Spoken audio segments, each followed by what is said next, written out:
फक्त माणुसकी जपायला शिका. जात पात गरीब श्रीमंत हे असलं काही पाळू नका. संकटकाळी तुम्हाला भिकाऱ्याचं उष्ट पाणीसुद्धा प्यावं लागतं, अशी वेळ येते एक एक वेळेला माणसाला. म्हणून माणुसकी जपा.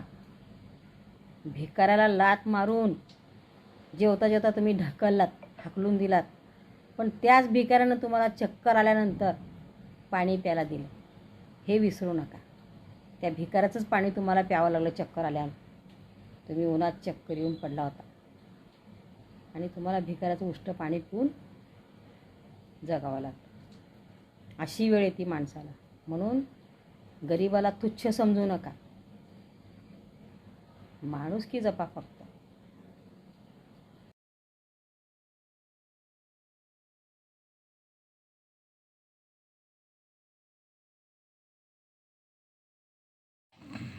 बघा, कोण आलं का उठवायला चक्कर आल्यानंतर?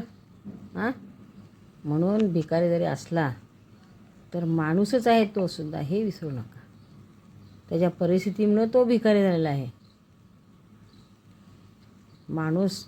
माणूसच असतो शेवटी. भिकारी असला तरी काय झालं, त्याची परिस्थिती त्याला भिकारी बनवते.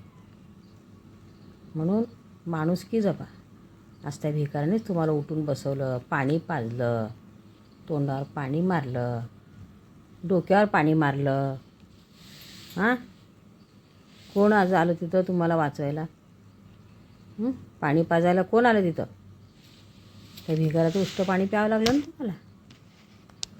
म्हणून माणुसकी जपावी. बाकी काही नाही जपलं तरी चालेल, पण माणुसकी जपा.